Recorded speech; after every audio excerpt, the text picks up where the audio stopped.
Uma vez, um renomado filósofo cientista disse: é impossível um anime isekai do Esquadrão Suicida ser ruim. Então vem comigo acompanhar um recap desse anime semanalmente, que por sinal já começou diferente lançando 3 episódios de uma só vez e eu já tô falando muito, quebrei o clima, bora. Vocês já pensaram como seria ir pra um mundo diferente desse? Um lugar com comida deliciosa, música de arrasar, camas hipermacias e muito mais. Não parece ótimo isso? Só que o cara tem que cortar o clima da Arlequina implorando pra soltar ele. Mas o Coringa chama por ela, então ela fala pra todos que vai levar eles até esse lugar, a um mundo novo. Cortando pra alguns cientistas em algum lugar, eles reportam pra Amanda Waller que tá tudo pronto. E ela dá a autorização pra inicializar. Com isso, algo começa a surgir numa plataforma embaixo deles. Mas antes, voltando pra onde estava nosso casal favorito, a polícia já chegou lá. O refém começa a tentar dizer alguma coisa pra eles, mas algo que estava apitando para. E é seguido por uma explosão e notas de piano. Nas ruas, tudo um caos. Mas o nosso casal tá elegante como sempre no seu veículo, que parece que em vez de volante é controlado por teclas de piano. A Arlequina fala que aquilo foi perfeito, mas o Coringa fala que foi apenas o prelúdio de um longo espetáculo. Só que a polícia acaba cercando eles. Mas isso não é nada pra Arlequina que puxa uma bazuca e explode tudo. Um mundo novo é música pros ouvidos do Coringa, é exatamente o que ele tava procurando. Ele rasga um dos sacos de dinheiro que tinham roubado e joga pro povo. E continua falando que o mundo moderno é muito feio, e o pior de tudo, é muito injusto. Cortando pros cientistas, parece que aconteceu algum problema. A potência é menor do que eles esperavam e não vai durar muito. Assim, a Amanda Waller fala pra aumentar a carga. Só que os cientistas falam que vai ser muita pressão pra ela. Mas a Amanda continua falando que ela não é uma pessoa, é só uma ferramenta pra abrir o portal. Desse jeito, ordens seguidas. Com o Coringa, ele fala que a Arlequina tem razão. No fundo, todo mundo pensa assim. Até os privilegiados que comem bem todos os dias e ficam por aí dando ordens aos seus inúmeros lacaios. Eles têm que abandonar o barco e ir pra um outro lugar, pra um novo mundo. A polícia continua atrás deles, mas eles nem se preocupam. Assim, a Arlequina usa seu taco pra jogar algumas bombas nos carros e explodirem eles. O Coringa continua falando que o motivo é porque a alma, a existência deles, ou o nome que ela quiser dar, tá gritando por dentro. Tá dizendo, isso não sou eu de verdade. As pessoas são idiotas, mas ninguém dá o salto adiante. Por isso, eles vão mudar as coisas. Usar o que for preciso, seja armas, pedaços de papel, tudo pra mudar o mundo. Mas de repente a Arlequina interrompe ele para o carro. Ela quer aproveitar uma bebida antes disso. Mudar o mundo é um trabalho puxado, né? E ela manda ele esperar aí porque a bebida fica ainda mais saborosa quando ela toma esperando o amado. E antes dela entrar, o Coringa chama ela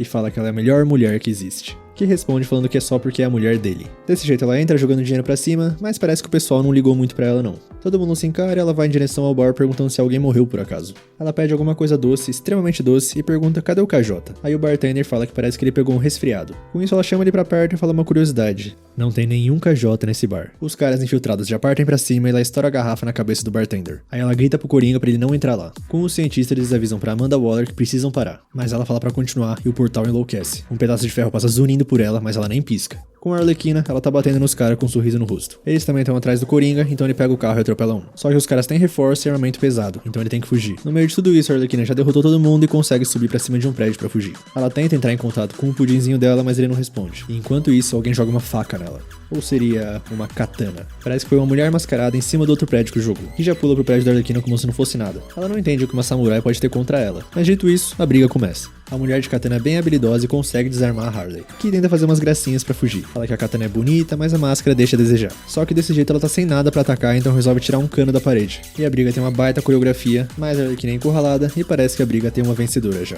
Com os cientistas, parece que a turbulência finalmente parou. E voltando pra nossa menina Harley, ela é entregue aos militares. Só que eles reportam pra menina de katana que o Coringa parece que escapou. Voltando pros cientistas de novo, a Amanda Waller fala que tudo começa ali. Eles finalmente abriram um portal pra um novo mundo. Parece que a parte do Isekai vai começar. Só que cortando para 6 meses depois, na Argus, a agência de respaldo e gestão para unificação de super-humanos, o chefe de lá tá falando que a Amanda Waller é maluca. Eles são super vilões, os piores dos piores. E se der algo errado, vai sobrar pra ele. Mas ela pergunta se tá tentando comprar uma briga com ela, porque ela já tem permissão. Além disso, ela sabe que ele já tem um grande problema nas mãos. Uma certa discrepância entre o número de suprimentos que chega ao asilo e os que saem. Curiosamente, desde que ele assumiu. Então é bom ele calar a boca e obedecer a ela, senão vai passar o resto dos dias atrás das grades, e não na frente delas. Assim chegam na sala da nossa menina Harley, que tá vendo o desenho e nem liga pra eles. Aí a Amanda desliga e tá na hora de partir. Ela vai ter que fazer um trabalhinho pra ela. Desse jeito ela é algemada e começa a sair, mas o cara para ela. E começa a falar que foi mais do que bom pra ela. Deu o melhor tratamento possível. E ele quer receber pelo menos um obrigado, mas recebe um chute na Holanda. E ela avisa que só existe um cara com acesso livre pra ela, romanticamente e fisicamente. Mas os caras dão um choque nela e ela desmaia. A Amanda Waller não quer saber de nada e já fala pro cara mostrar a próxima cela. Ele vê a lista das pessoas e tá em choque porque ninguém em sã consciência deixaria essa escória sair.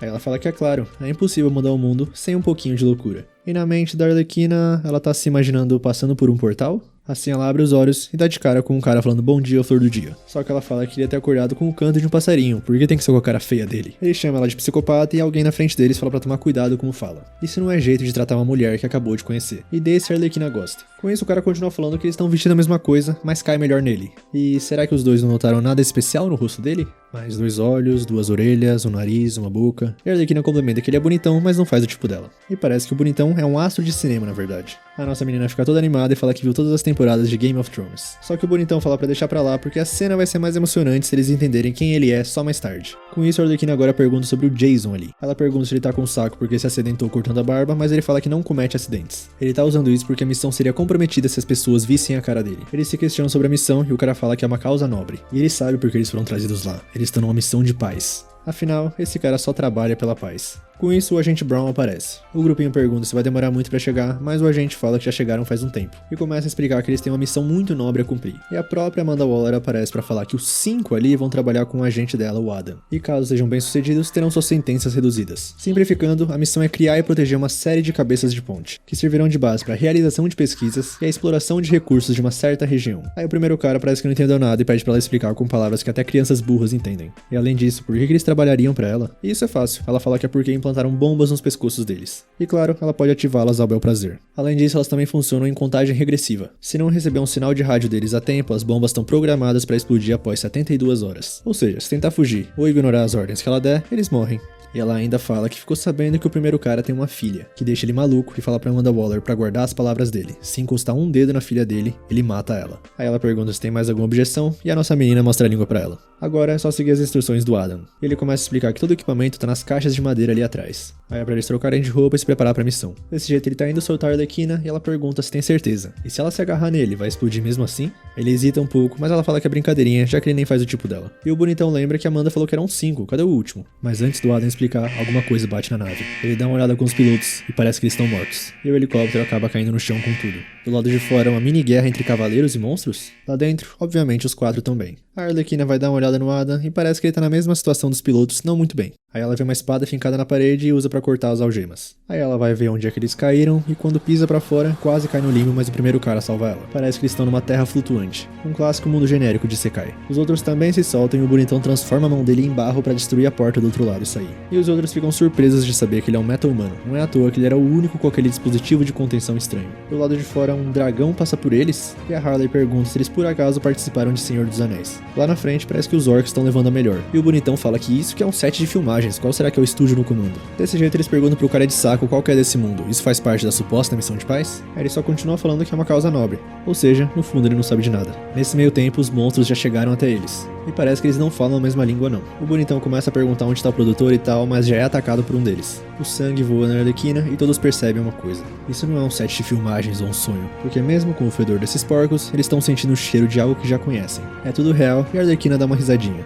Ela adora quando é fácil de entender as coisas. Ela não faz ideia de onde ela tá ou de quem os monstros são, mas ela supõe que eles não são aliados. Atrás dela, um tubarão gigantesco sai do helicóptero e começa a comer todos os monstros como se não fosse nada. Ele é o tubarão rei, meta-humano em forma de tubarão que tem o QI de uma criança. A Arlequina também pega um bastão e começa a derrotar os monstros. E a ex-psiquiatra dispensa apresentações. O cara de saco também começou os trabalhos falando que quem perturbar a paz ou ficar no caminho dele deve morrer. E pra surpresa de 0 pessoas, ele é o pacificador, justiceiro violento determinado a alcançar a paz custe o que custar. Já o bonitão usa seus poderes de barro e talvez ele não seja bonitão. Ele é o cara de barro, um metamorfo feito de argila viva e é um ator impopular. E em último e não menos importante, o primeiro cara precisa de uma bala pra derrotar um monstro. E ele fala que estão derrotando, mas não chegam a lugar nenhum. Cadê o chefe deles? E o pacificador fala que deve ser aquele lá no fundo, com o cara de barro complementando, falando que os verdadeiros vilões têm uma cara horrenda. E o primeiro cara olha pra Harley pensando nisso, e finalmente é apresentado, e pra surpresa de 0 pessoas de novo, ele é o pistoleiro, assassino profissional, atirador de alto nível, que nunca erra o alvo.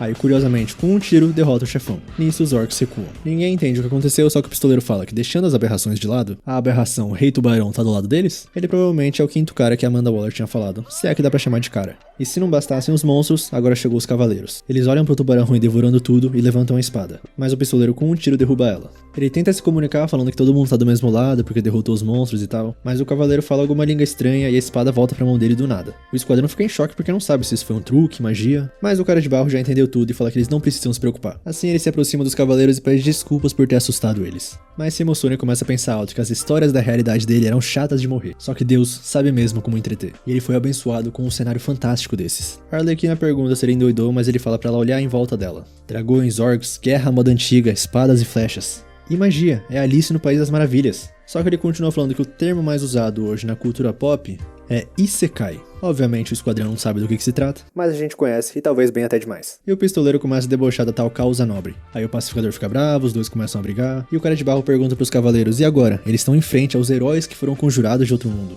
E pede pra levar eles até o rei, pra pôr um fim nessa guerra. Só que eles são levados pra trás das grades. E os dois ali no fundo estão brigando ainda. Parece que eles estão numa masmorra. E em algum lugar daquele mundo, alguém reportando que acabaram de saber que um novo grupo de pessoas estranhas foi levado ao reino. E a menina da katana tá ali também, e parece que ela faz parte de um esquadrão.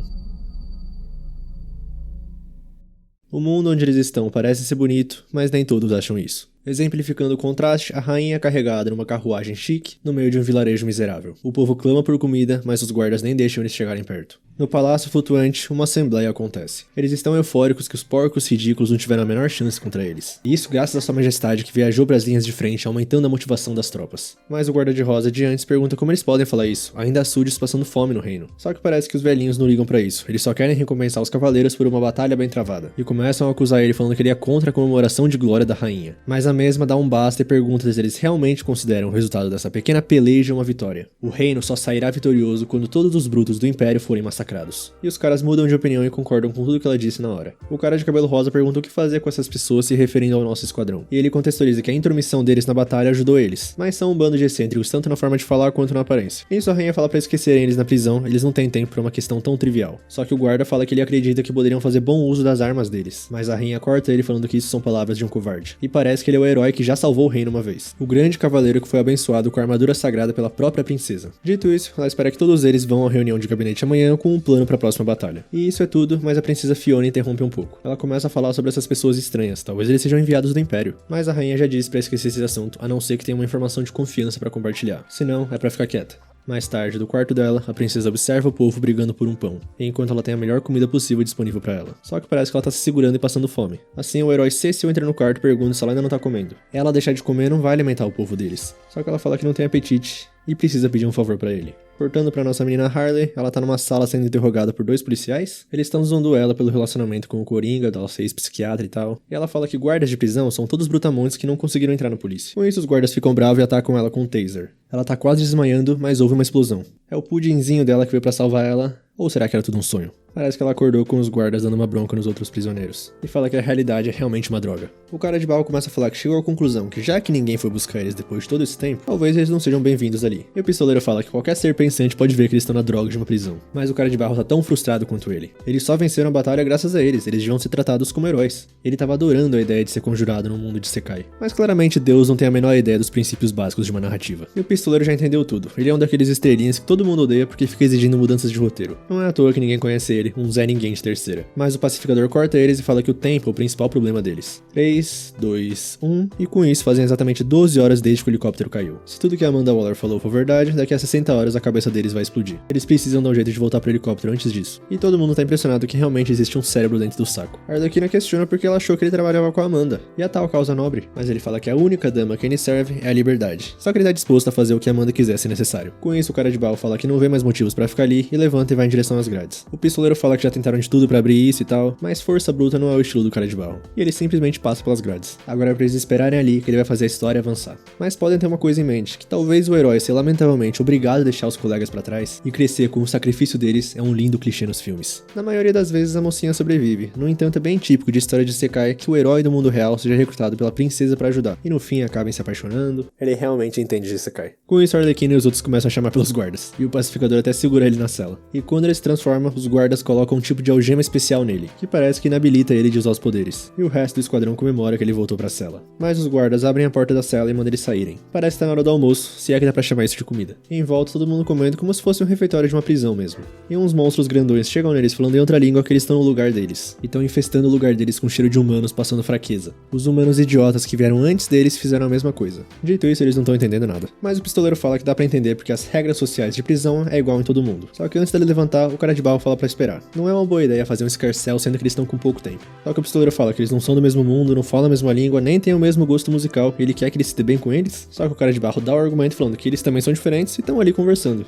E outra, se pelo menos eles tivessem trazido o Rei Tubarão, daí poderiam ter resolvido de outro jeito, com a diplomacia da porrada. Só que parece que eles não conseguiram nem acordar ele. Nesse meio tempo, os monstros continuam chiando e o cara de barro tenta se comunicar com eles. O monstro mandando ele sair e ele falando que é impressionante que ele é o chefão. E ainda fala pros outros que tá entendendo ele, sentindo o clima pelas caras e atitudes. O monstro pergunta se ele tá debochando dele e o cara de barro responde que os guardas dali são realmente deploráveis. Papo vai, papo vem, o monstro perde a paciência e dá um soco nele. Com isso eles começam a rir, mas a Arlequina pega a sopa do monstro e toma tudo de uma vez. E fala que tem gosto de vômito. Com isso o monstro fica irado e a batalha começa. O pacificador é mais forte que todos eles, a Arlequina também e o pistoleiro também. Os guardas chegam ouvindo toda essa comoção e o nosso trio já tá fazendo a pose da vitória. Assim os guardas falam pra trazerem as varinhas e os outros prisioneiros ficam desesperados. Aí eles chegam com os bastões que joga todo mundo pra cima e esmaga eles com a gravidade. E todos são jogados nas celas disciplinares, até o Rei Tubarão que tava dormindo. E o pistoleiro já tá aceitando a ideia de que isso daí é realmente um isekai, com magia, bruxaria, essas coisas.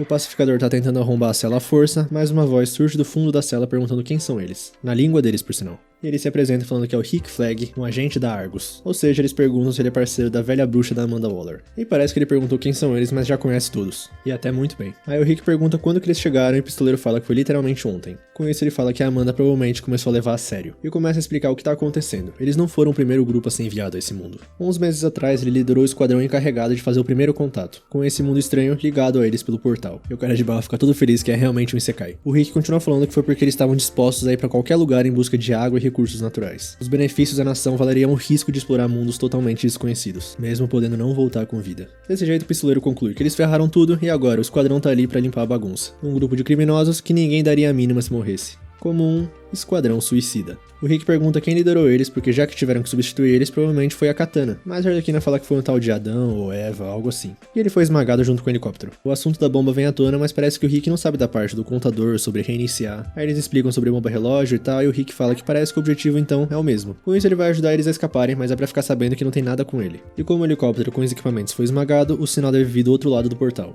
Aí a única forma de captar ondas de rádio do mundo deles é ficando perto do portal. E ele pode guiar eles até lá, supondo que seja o mesmo portal que ele usou. A nossa menina não fica muito feliz com a ideia de serem amiguinhos. E enquanto eles estão discutindo, uma barriga ronca. O tubarão rei acorda falando eu ter fome e cheirar sangue. Ele começa a se aproximar do esquadrão, mas o Rick fala pro Nanaue esperar. Esse é o nome real dele, e ele começa a falar que se ele tá com fome, eles também estão. E magicamente a comida tá do outro lado, então eles podem ir todos juntos pegar. É só ir até a porta e abrir ela. O Nanaue percebe que a porta tá trancada, mas o Rick fala que a porta era pra estar aberta. A Arlequina também começa a botar pilha e os guardas ouvem esse barulho todo. Com isso ele abre e a Arlequina pega o bastão do guarda e bate nele. E parece que ela ficou bem forte. Nem ela entendeu e o bastão quebrou. O Rick fala pra ir logo antes da comoção ficar maior, mas o pistoleiro fala que melhor mais comoção. Assim o cara de barro vai lá, pega as chaves e destrava as algemas e fala que vai cuidar disso. E faz várias cópias da chave e abre todas as celas. Realmente ele tava certo, os poderes dele são mais fortes naquele mundo. Ele começa a dar um discurso inspiracional pros prisioneiros, mas o pacificador corta ele e dá um gritão pra todo mundo sair que a hora é agora. Cadê as presas e garras? Cadê o espírito de luta? E com o tubarão rei do lado dele comendo uma pessoa viva? Acho que os caras entenderam quem é que manda ali. Só que mais guardas chegam e usam o mesmo truque de gravidade. Só que dessa vez a Arlequina consegue resistir e ataca eles. O cara de barro também e eles começam a fugir. Mais guardas aparecem no caminho, mas eles se livram deles. O pacificador pega os guardas e joga pro Nanaue comer. O cara de barro se sentindo o próprio protagonista de um mundo. E a Arlequina sendo a Arlequina, usando o bastão que deixa ela mais forte. Aí os outros monstros aparecem pra ajudar eles e a batalha fica louca.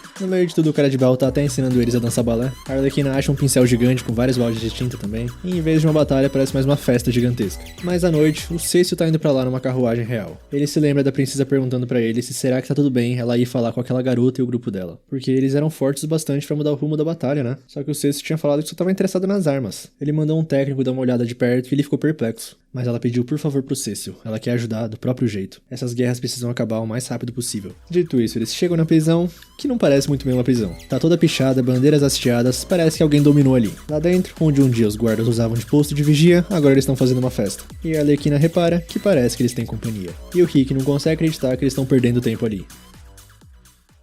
A guerra entre os Cavaleiros Reais e o Império dos Monstros já começou. Uma batalha muito feroz e sanguinária acontece embaixo, e lá em cima, a casa é a TV desse mundo. Só que com narração exclusiva da Arlequina e comentários precisos do nosso pistoleiro. Parece que eles se equiparam em número de tropas, mas um dos lados tá tentando cercar o castelo. Então é mais do que evidente qual vai ser o resultado. O nosso comentarista começa a falar que quando ele tava no exército, o imbecil do comandante dele disse uma vez: Nunca ataque o inimigo de frente, a não ser que você tenha a bunda no lugar da cabeça. Que canetada do pistoleiro. Além disso, a disciplina das forças imperiais é fora do normal. Eles se movem como uma unidade de forças especiais moderna, mesmo sendo só feras. Assim ele sai do personagem um pouco e pergunta pro pacificador quanto tempo resta. E 3, 2, 1, exatas 30 horas a partir de agora. E o pistoleiro fala que isso não é tempo suficiente pra bolar um plano decente. O que talvez ferre com tudo porque é evidente que eles têm um comandante de primeira. Agora voltando um pouco no tempo pra contextualizar, pra você que tá um pouco perdido, o Cecil ia entrando na prisão pra ver o que tá acontecendo, mas o nosso esquadrão suicida intercepta ele. Os monstros também aparecem pra mostrar que tem reforços, e o Cecil começa a falar com eles, só que eles não entendem nada. Por sinal, eles reconhecem ele. A Arlequina fala que ele é o cara que parece um vendedor de seguros pra lá de estressado. Ele começa a falar que é uma rebelião contra o reino, mas eles não entendem. Aí o pistoleiro começa a zoar ele, imitando ele, falando que é careca. Finalmente alguém trouxe à tona o assunto do cabelo dele, porque eu ficava impressionado toda vez que via. E acho que dessa vez o Cecil entendeu o que eles estavam falando. Assim ele puxa a espada e joga em direção à Arlequina, mas o tubarão rei intercepta. E come a espada. O Cecil usa uma magia pra espada voltar pra mão dele e ela corta a barriga do Nanaue. Só que a barriga dele se regenera na hora. Só que antes que a briga começasse de vez, o Rick aparece. Pode deixar com ele que ele teve uma ideia e vai cuidar disso. O pistoleiro não quer aceitar porque ele nunca recua uma briga. Mas o Rick fala que se eles comprarem essa briga, vai ter cavaleiros na cola deles dali até o portal. E isso vai tomar um tempo que eles não têm.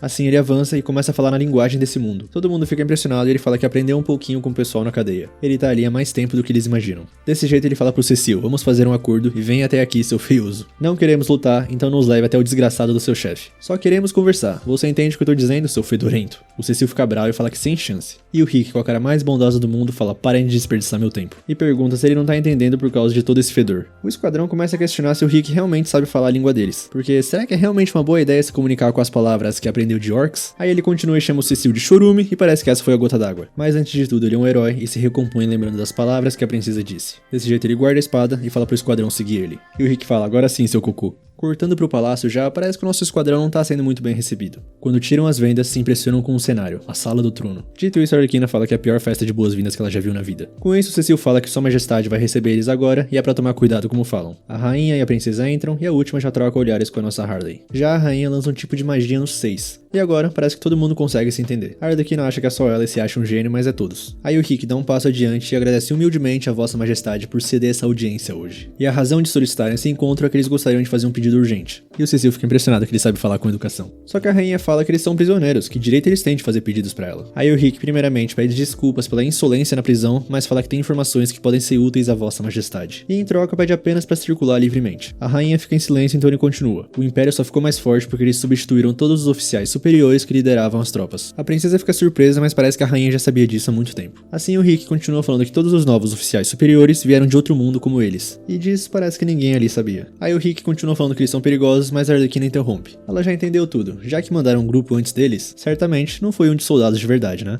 Então o outro grupo que veio no começo era outro esquadrão suicida. Aí o Rick perdeu o controle sobre eles abandonaram ele, se uniram ao Império e agora estão se divertindo à beça. Pra piorar, a rainha pergunta se a ascensão do Império se deu inteiramente graças à incompetência dele então. Com isso, todos os guardas levantam as espadas. A nossa menina Harley acha divertido quando tudo dá errado, mas o pacificador chama a atenção da rainha e fala que eles estão dispostos a fazer de tudo pra reparar esse erro. Então pode escolher qualquer campo de batalha que eles vão lá, lutarão e garantirão a paz de suas terras num piscar de olhos. Nisso ela joga uma magia no Rick e fala que acredita que ele esteja disposto a cumprir as palavras do pacificador. Assim, ele consente. E a rainha fala pra provar, caso contrário, ele vai perder a cabeça. O Cecil fala que lutar junto com esse grupo pode ser desastroso, mas a rainha fala que foi ele que trouxe eles até lá. Além disso, eles não estariam nessa situação se os cavaleiros dele tivessem sido fiéis e lutado adequadamente desde o início. Aí o Rick é levado pelos guardas e o esquadrão começa a zoar ele, além de ignorar ele. Mas ele volta das cinzas pra falar pro esquadrão não esquecer, só ele sabe onde o portal fica. Não é pra esquecer, as cabeças dele vão explodir sem a ajuda dele. Com isso tudo dito, ele é finalmente levado. Agora, a Arlequina fala que tá com fome, além de que eles prometeram comida pro Nana também. E também fala na caruda pra rainha que precisa que devolva as coisas deles. Agora, cortando pro armazém já, todo mundo veste seus clássicos uniformes. O cara de barba que parece Michael Jackson ou Muzan pergunta pro pacificador se ele vai continuar de máscara. Ele repete que sim, porque revelar o rosto podia ser prejudicial à missão. Já o pistoleiro pergunta pro Nanaue se ele quer realmente vestir isso. E parece que o nosso tubarão rei gostou. Com a Arlequina, ela retoca o batom, tá com seu bastão de volta e eles estão prontos. Agora a gente volta pra batalha oficialmente transmitida pelo Esquadrão Suicida TV. Parece que eles só não estão lutando porque o Cecil falou pra ficar fora disso. Só cavaleiros reais, nada de forasteiros. Só que o cara de barro fala que ajudando eles pode ser que eles comecem a ver eles com bons olhos. Um clichê bem comum em filmes. Só que o pacificador fala que é melhor um aliado morto do que um inútil. E sendo sincero, o pistoleiro fala que seria uma baita dor de cabeça tentar derrotar essas coisas. Porque essas bestas parecem guerreiros kamikaze. Ele nem imagina como foi o treinamento. Mas a Arlequina fala que não teve nada de treinamento. Ela reconhece lavagem cerebral de longe. Só vê os cachorrinhos que estão na retaguarda. droga, eles nem lutaram e já estão feridos. E mesmo assim não parecem relutantes a lutar, sem dar a mínima pra própria dor. E ela sabe disso porque ela tem experiência própria com lavagem cerebral. Esse é o pilar da história da Harleen Quinzel Fracotte antes de se libertar. Com isso, o pistoleiro começa a pensar, lavagem cerebral, animais obedientes e outro grupo dispensável de criminosos como eles. Tudo isso soa muito familiar, então ele fala pro esquadrão que eles vão entrar em ação. Ele já tem uma boa ideia de quem é o comandante deles. Além de que ele vai ouvir o que ele tem a dizer. É um camarada da prisão. E o pistoleiro nem lembra de quantas vezes salvou a pele dele. Assim eles começam a dar a volta no castelo porque uma fortaleza dessas tem que ter alguma rota de fuga. Com isso o cara de barro pede pra todo mundo recuar, porque um cenário ruim leva a um filme ruim. Ele tá a fim de testar uma coisa. Aí ele põe a mão na parede e ela se abre. Só que o pistoleiro fala que se é fácil assim ele pode destruir a fortaleza toda e acabar logo com isso, né? Mas o cara de barro fala que esse não é o ponto forte dele. O poder original só permite que ele mude a forma do próprio corpo. E pergunta se os outros não sentiram nada de diferente, como se algo tivesse mudado depois que eles foram pra esse mundo. Porque ele sente algum tipo de poder mágico fluindo nele. Com isso a Arlequina lembra dela isolando o guarda facilmente. Aí o cara de barro continua falando que infelizmente os poderes novos dele não parecem ser muito versáteis. Provavelmente porque não tem muita umidade ali. Porque ele é o cara de barro, ele manipula argila. Normalmente só a argila do corpo dele, mas nesse mundo ele consegue manipular qualquer tipo de argila. O pistoleiro fala que isso não é muito útil, e o cara de barro responde falando que todo bom protagonista precisa de uma falha charmosa. Como o Tom de Tom e Jerry que não se dava muito bem com o Spike, o cachorro. Desse jeito eles se infiltram e começam a derrotar as feras. O primeiro andar já foi, e o segundo parece que vai ser tão rápido quanto. Lá de cima, o comandante das feras observa a batalha. E o nosso esquadrão já chegou. O pistoleiro fala que não foi pra lutar porque eles são camaradas, né? Rato. Só que eu não sei se ele tá muito feliz de ver o pistoleiro. Que continua falando que tá surpreso de ver ele nesse mundo. Nunca imaginou que ele estaria ali também. A Arlequina pergunta quem é, e esse é o Caça-Ratos, um dos chapas do pistoleiro. Só que o rato explode de raiva vendo ele. Parece que a amizade é unilateral. Com isso começa o flashback. O Caça-Rato, no refeitório da prisão, tava alimentando o seu rato. E dois caras chegaram e começaram a fazer um bullying com ele, falando que ele fede a esgoto e tal. Mas o pistoleiro interrompeu isso. É pra parar de tentar provocar ele. Claro, ele é o louco, miserável dos ratos. Mas os outros dois ali também não iam conseguir fazer nada sem reunir o seu bando de ratos. Esse cara é só um introvertido sombrio que fede lata de lixo. Além disso, ele aposta que o ele é todo enrugado e afasta as mulheres. Mas e daí? Os dois ali por acaso são dois super-humanos que podem fazer o que bem entendem? Assim manda os dois se mandarem. E ele chega no rato todo orgulhoso da justiça que fez. Mais tarde, ele foi levar um pedaço de queijo na sala do rato. Tava indo pro lixo, mas não vamos nos apegar aos detalhes. Além disso, ele troca pelo que o rato estava comendo. E ainda fala que tava com gosto de esgoto. Outro dia, o rato estava fazendo suas necessidades, e o pistoleiro chegou falando que ele precisa dar um trato no visual, pra intimidar os outros, sabe? E puxa a maquininha. Outro dia, os prisioneiros estão decidindo que filme ver. Os dois querem ver o mesmo gênero, mas um fala pra ver com humanos reais, já o pistoleiro quer ver um de ratos porque é a única coisa que funciona com o rato. Ele é um que adora então é pra dar uma chance. Parece que realmente, durante os dias do rato lá na prisão, ele só tinha inimigos. Voltando pro presente, o pistoleiro não consegue entender toda a raiva. E o rato manda as feras atacarem eles. O pistoleiro ainda tá sem entender, e pelo que se lembra, o poder do rato só dá controle sobre ratos.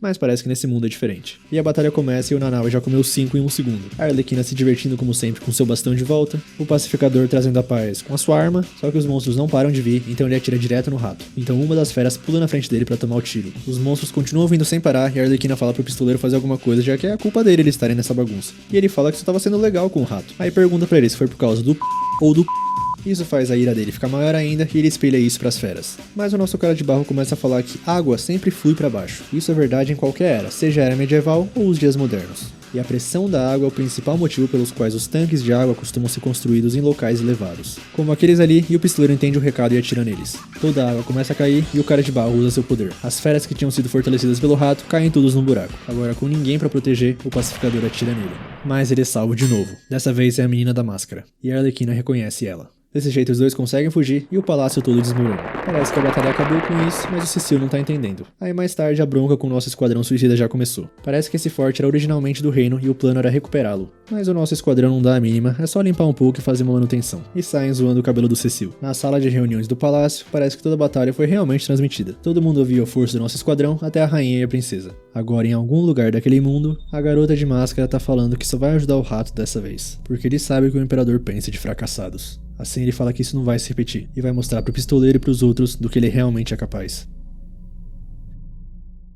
E novamente a gente se vê no sonho da Arlequina. Uns caras de uma gangue entraram num prédio procurando pelo Coringa e ele tá observando tudo pelas câmeras. Assim ele começa a perguntar pra Harley se ela sabe qual que é o truque pra caçar ratos. Só que ela fala que talvez não seja o momento apropriado pra falar dessas coisas nojentas. Mas ele continua que nessa cidade tem tantos ratos infestando ela, como as gangues, elas invadem lugares, roubam dinheiro, raptam pessoas. A escória da sociedade. Enquanto isso, com a nossa gangue, eles encontraram duas pegadas, de duas pessoas diferentes. E supõe que deve ser do Coringa e da Arlequina. E quando o Coringa ia revelar a melhor forma de caçar ratos, a nossa menina acorda. Ela dá bom dia pra todo mundo, mas pelo jeito eles estão na masmorra ainda. Porque o acordo seria que eles dariam liberdade pra eles se eles entregassem resultados, certo? Só que pelo jeito foi um erro se comportarem. Com isso a princesa Fiona aparece pra falar com eles. O cara de barro começa a tentar cortejar ela, mas o pistoleiro não quer saber de papo furado. Ele quer saber quando vão deixar eles saírem. Mas ela fala que sente muito porque não sabe. Só que considerando as contribuições deles, o pessoal dali devia tratar eles bem. E ela pede perdão de novo porque não pareceu muito convincente não. Aí ela dá uma encarada na Arlequina e a nossa menina pergunta o que foi, porque ela notou que tá encarando desde ontem. E ela fica irritada porque tem algo no olhar da princesinha que incomoda ela. Ela é tímida demais pra dizer o que pensa e tem medo da opinião dos outros. E sussurra que é como uma covarde que ela conhecia.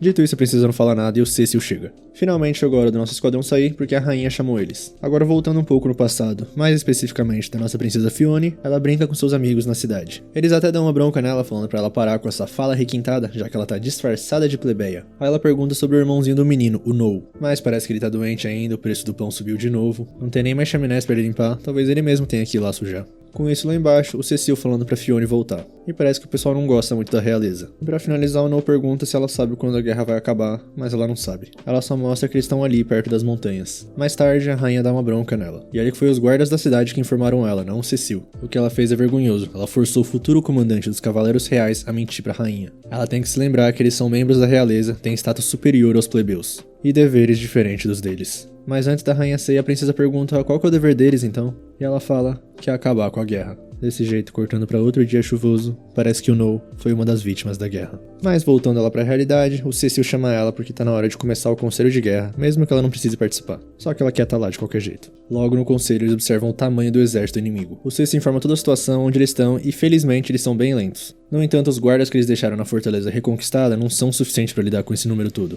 Eles têm que agir, senão vão abrir caminho à força pela ponte dentro de 1 ou 2 dias. Todos ficam apreensivos, mas a nossa menina Harley interrompe todo mundo para perguntar por que eles estão algemados ainda. E o tal acordo? Com isso a princesa fala que é muita petulância dela de falar isso depois deles destruírem a fortaleza que eles deveriam recuperar. E ela chama o Rick e pergunta quem que tá liderando o exército deles, já que ele tem tantas informações assim. E como eles mantêm um comando tão rígido das tropas também. Mas antes o Rick pede para saber qual foi a série de eventos que levou a essa guerra, para entender melhor o inimigo. Dessa maneira o Cecil começa a falar que o reino tá em guerra contra as forças imperiais há diversas décadas. Só que não passava de pequenos conflitos, mas tudo se intensificou drasticamente nos últimos 6 meses. Muito por causa dos elfos e dos homens-feras que traíram eles e se aliaram ao império. Quem eles enfrentaram na fortaleza, antigamente eram súditos do reino deles. E o nosso esquadrão fala que entende porque olha só como eles tratam os heróis de guerra. E isto posto, o Rick fala que foi o caça-rato que fez os homens-fera trair eles. Ele é o homem que tá liderando o exército e contextualiza sobre o poder dele. Só que o pistoleiro começa a falar que ele nunca foi muito forte quando eles estavam na cadeia. Mas o Rick fala pra ele ficar quieto porque ele tem que blefar pra sair dessa. Com isso a rainha pergunta o que ele sugere pra impedir o exército deles. Aí eles não sabem e começam a discutir, mas o pistoleiro tem uma pergunta melhor. Por que o Rick, o tal esquadrão avançado de antes, não explodiu os miolos dele quando ele saiu de controle? Só que ele não faz ideia de como aconteceu, mas as bombas foram desarmadas sem que ele percebesse. Aliás, provavelmente por isso que Amanda Waller colocou uma contagem regressiva no deles. Ouvindo tudo isso, a rainha fala que eles vão voltar pra prisão se é isso tudo que eles têm a oferecer. Mas a Harley teve uma ideia genial. O truque pra caçar ratos. O cara de barro pergunta o que ela andou bebendo porque ele quer um gole também, mas ela fala que só lembrou de uma coisa que o pudinzinho dela contou. Aí ela conta pra todo mundo, menos pra gente que tá assistindo pra manter o suspense, e o pistoleiro fala que faz sentido, qualquer pessoa que já lutou contra ele chegaria à mesma conclusão. Só que o pacificador fala que isso vai exigir não só que eles impeçam o exército dele, como também atraia ele pra linha de frente. Eles precisam de mais pessoas. Assim sendo, Rick pede uma parte do exército da rainha, e quando eles impedirem dessa vez, ela considerar a liberdade que ele prometeu, talvez? Os ministros ficam bem bravos, mas a princesa fala que pode ser benéfico mostrarem alguma confiança a essas pessoas. E os velhos pedem pra ela ficar de fora porque ela não tá pronta pra arcar com as responsabilidades de se eles deixarem as tropas morrerem à toa.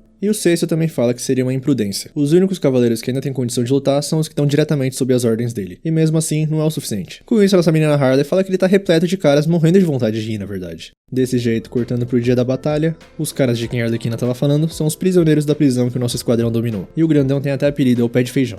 E ele confessa que nunca achou que uma humaninha fosse dar ordens pra ele. Dito isso, ele só quer saber da bagunça. Assim, a Arlequina sobe no barril pra falar com todos. E todos ali ficam felizes que a chefinha fala a língua deles agora. E ela começa o discurso de motivação falando pra trabalhar bem hoje pra dar adeus àquela cadeia fedorenta. Caso contrário, todos voltam pra lá. Aí começa a maior gritaria lá. E cortando pro resto do nosso esquadrão, o Rick tá mandando o cara de barro ir lá e fazer alguma coisa. O Nanaue tá comendo a comida dos cavaleiros, o pacificador não liga pra nada, e o pistoleiro sumiu. E o Cecil chega pra um papo furado entre soldados. Mas à noite, o cara de barro volta e o Rick fala, bom trabalho. Ele fala que não ficou a coisa mais bonita do mundo, mas vai servir. Ser ajudante de palco não é pra ele. Dessa maneira o Rick começa a explicar a situação. As barreiras que o cara de barro fez tá junto à linha de defesa de cavaleiros e ogros todos preparados já. Não é o ideal porque foi tudo feito às pressas, mas a Arlequina fala que vai servir. E o Cecil manda eles ter foco porque o destino do reino depende disso. Aí ele pergunta onde é que tá o pistoleiro e parece que ele tá no telhado. Só que o Cecil fala que não precisa disso porque vigiando já tem os homens dele. Mas a nossa menina Harley fala pra deixar ele pra lá e dá uma canetada com uma analogia. Não se faz sanduíche sem derreter a manteiga e deixar o bacon bem crocante antes.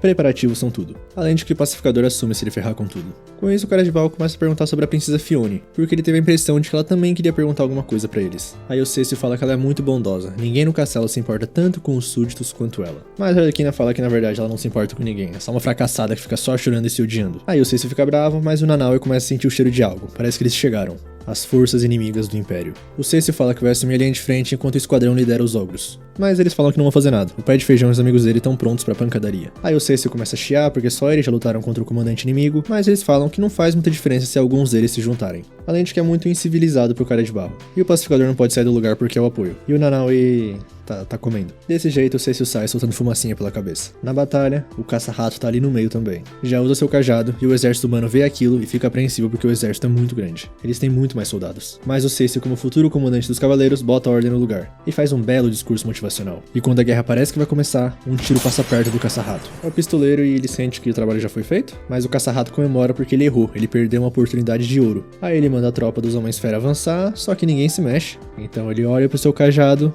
e foi destruído. Era nisso que o pistoleiro estava mirando. Agora flashback para explicar o plano por completo. O pistoleiro falou para todos que o próprio caça-rato não tem a habilidade de controlar os Homens-Fera. Ou seja, deve ser aquele cajado mágico. Por isso eles precisavam atrair ele para um lugar aberto, aí o pistoleiro mira no cajado e bum. Por isso que as barreiras meia boca era o suficiente. Além de chamar os prisioneiros para parecer que eles queriam lutar, para incitar o caça-rato a fortalecer as feras na linha de frente. E agora parece que tem alguém encurralado por Homens-Feras implorando por misericórdia. Dessa maneira, voltando para outro flashback, pro Coringa explicar qual a melhor forma de caçar ratos, ele explode uma parede e duas gangues que estão atrás dele se encontram. Todo mundo fica confuso, assim ele usa o microfone para gritar: "Aí está ele, atira, atira".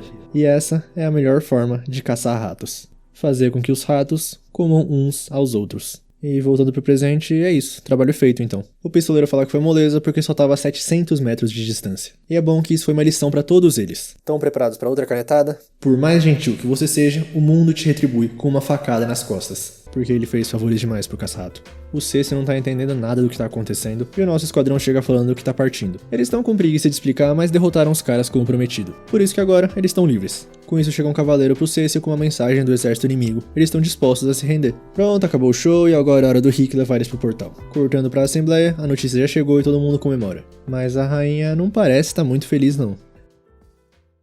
Eles finalmente chegam no portal, mas parece que está um pouquinho alto demais pra eles. Aí o pistoleiro pede pra subir no Nanaue, mas o nosso tubarão não deixa. Então a Arlequina repara que a nuca de todos tá brilhando. Será que isso seria um mau sinal? Eles começam a ficar desesperados, pedem pro Rick desligar, mas ele não consegue. Ele fala que agora a única opção que resta é rezar. Nosso William Bigode fazendo escola aí. Rezar pro que o sinal chegue até ali do outro lado. Mas o pacificador pede pra todo mundo se acalmar, porque segundo a estimativa dele, eles têm apenas alguns segundos até as cabeças explodirem. Desse jeito, 5, 4, 3, 2, 1...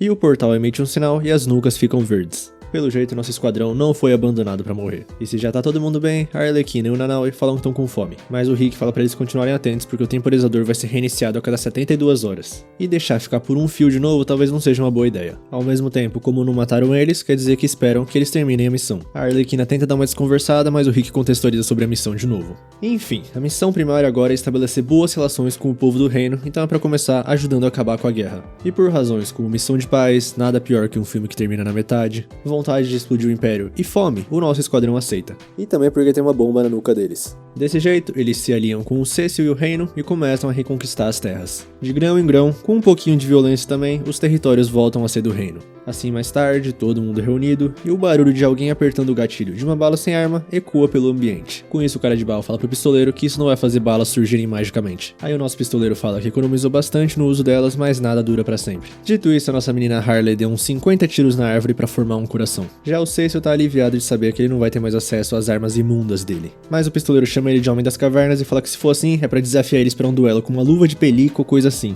Aí o Rick separa os dois, mas o cara de Baal fala que realmente, tanto o pistoleiro quanto a Harley usam armas de fogo, que ainda não é um problema que afeta a todos eles. Mas a nossa menina fala que no pior dos cenários, eles podem se armar com frigideiras ou coisas do tipo, porque em filmes de zumbi, a pessoa com a frigideira é sempre a mais forte. E mesmo que não tenha zumbis ali, se elas servem pra zumbi, podem derrotar qualquer coisa. Assim todo mundo começa a chamar ela de louca, mas o Rick tem uma ideia, porque ele também foi enviado como parte da equipe de reconhecimento e eles não caíram quando chegaram. Ou seja, o helicóptero e os equipamentos devem estar intactos ainda. Nisso o Stacy fala pra eles reabastecerem logo porque eles vão na frente sem eles. Só que o Rick fala que o problema é que o helicóptero aterrissou numa montanha pro oeste. Por isso antes eles vão ter que voltar pra fortaleza. Dito isso, mesmo chegando agora, eles não chegariam antes de escurecer. Mas o pistoleiro não liga e fala que tá indo mesmo assim. Então a Harley para ele e fala que será que não dá pra esperar pra ela tomar um banho? Aí cortando um pouquinho mais tarde, já amanhecendo, a Harley não sabia que o lugar pra tomar banho ficava tão longe assim. Parece que eles vão passar a noite ali e amanhã de manhã vão pro helicóptero. Aliás, o cara de barro avisa que precisa da própria cabana e de uma massagem pós-banho. Nisso eles chegam na fortaleza e um dos monstros falam que eles estão prestes a fazer um banquete, chegaram em boa hora. E realmente tem até uma panela que cresce de tamanho. Desse jeito a Harley pergunta a ocasião e o monstro fala que o cavaleiro desagradável e barulhento deu bebida pra eles como recompensa por lutarem.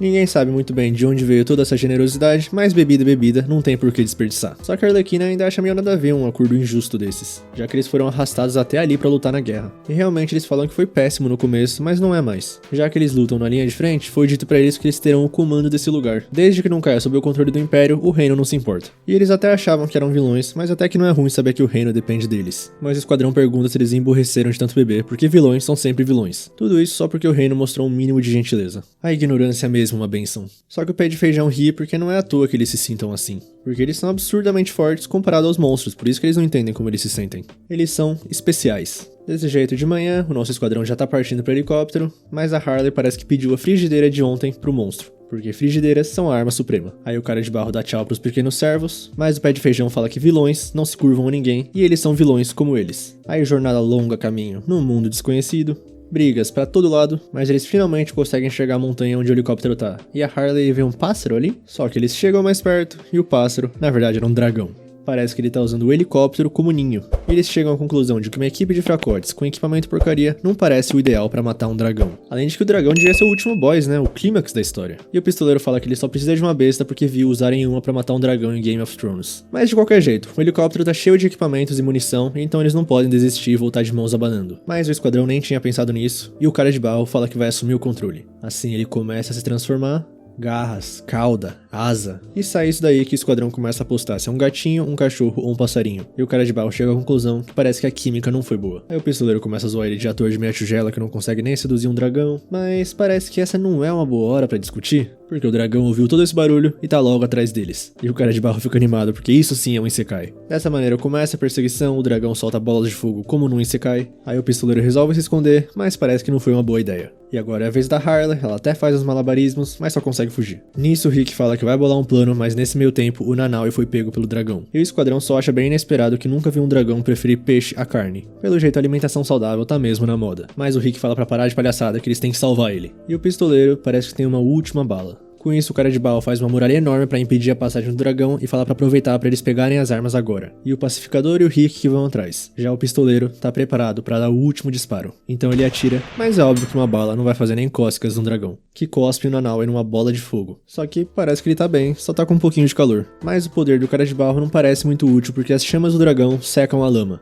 que já tá bem na frente deles. Assim a Harley se lembra da arma suprema que ela carrega, a frigideira, que aumenta de tamanho. E quando o dragão vai soltar outra bola de fogo, ela pula pra cima e simplesmente ricocheteia a bola de fogo. Parece que frigideiras realmente detonam. Mas o dragão não foi derrotado só com isso e o pistoleiro tem que salvar a Arlequina. E começa a gritar pros dois lá em cima pegarem as armas logo, só que ninguém responde. Nisso a nossa menina simplesmente desce e fala que vai dar uma olhada. Lá em cima parece que os equipamentos e munições estão todos intactos. E o Rick acha um radinho.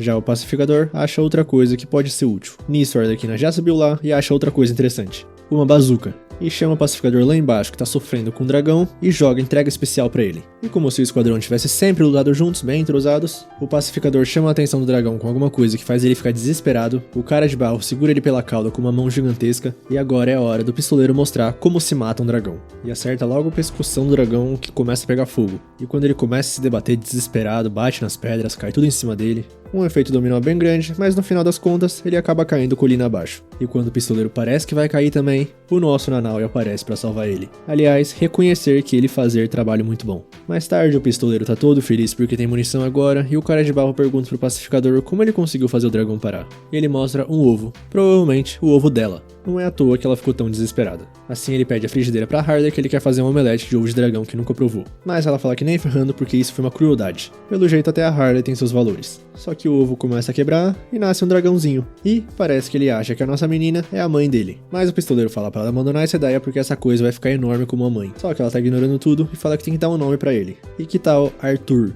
E parece que o dragãozinho gostou. Aí o cara de barro pergunta o que bebês dragões comem e o pistoleiro fala que deve ser peixe, né? Tadinho do nosso Nanaue. Do lado de fora, escondido, o Rick contata a Amanda Waller. O radinho realmente funciona e ele contextualiza ela sobre tudo.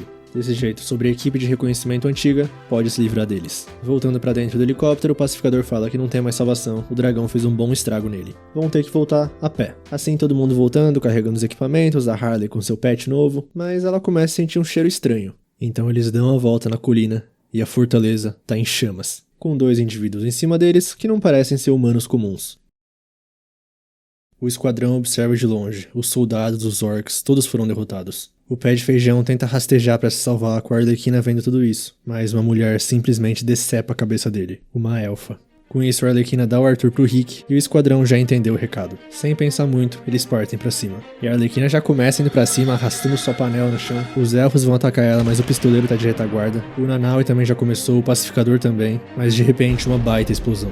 O pacificador conseguiu se proteger usando a elfa de escudo, mas parece que 2 vilões acabaram de chegar. A mulher começa a jogar cristais por toda parte, e atrás dela, um exército de elfos aparece, carregando um trono vazio, onde o velho de capacete se senta. Ele começa a debochar do esquadrão, o pistoleiro tenta dar um tiro nele, mas a mulher consegue proteger o cientista maluco. Palavras do nosso pistoleiro que chamou ele de cientista maluco e a mulher de bruxa. Nisso, a Arlequina começa a perguntar o que ele quer, porque tá na cara que ele é mais outro lacaio do Império. Vieram vingar o amiguinho roedor ou alguma coisa? Mas o cientista maluco fala que não dá a mínima pra um Zé Ninguém como caça-rato. Assim, a bruxa fala que a fortaleza deles já ruiu, então não tem motivo pra eles lutarem ali. Dito isso, a nossa Harley ignora tudo que ela fala e fala que vai acabar com a raça da bruxa. E começa um ataque sincronizado com o pacificador jogando 2 granadas e o pistoleiro atirando nelas no ar pra explodir. E a Arlequina usa fumaça pra atacar de surpresa o cientista, que consegue se proteger. E de algum jeito ele controla os elfos pra atacar ela. Parece que ele já tinha previsto tudo isso, além do ataque surpresa de agora do cara de barro. E ele fala que é lindo porque até os palermas mais burros podem ser soldados úteis se pensarem juntos. Agora é a vez da Nanaue que parte pra cima, os elfos atacam ele, mas só conseguem arranhar o corpo dele. Então quem vai enfrentar ele é a bruxa. Ela se protege com o mesmo escudo, mas os dentes do Nanaue são fortes demais. Por isso ela começa a sair voando tentando derrubar ele. E quando ele vai conseguir quebrar o escudo, ela joga ele com tudo no mar. Que teoricamente é o habitat natural dele, mas também tem um inimigo lá. Um jacaré humanoide falante e o irmão dele um polvo gigante. Foi mal, eu não conheço muitos personagens da DC. Em Terra, nosso esquadrão suicida é bem mais forte que os elfos, só que eles estão em muito número. Eles não param de ir, são entrosados, não tem medo da morte. Então a Arlequina começa a falar que odeia cabeçudos presunçosos. Eles só sabem falar, mas não conseguem fazer nada sozinhos. Isso o cientista maluco pega a provocação e começa a transformar os cristais verdes em vermelhos. E o cara de barro do nada tá num palco onde a plateia tá rindo dele. O pistoleiro tá com a filha dele apontando uma arma pra ele. E o pacificador tá num cenário pós-guerra. Parece que esses são os poderes do cientista maluco. E foi só pra mostrar pra Arlequina que ele sabe fazer coisas sozinho sim. Mas a bruxa manda ele parar de fazer eles sofrerem, porque ela achou que ele queria manter a classe. Mas ele fala que homens sábios como ele têm o dever de educar e disciplinar os tolos. Com isso, uma elfa entrega a arma do pistoleiro pra ele. E fala que também uma vez um homem sábio disse que não há cura pra estupidez.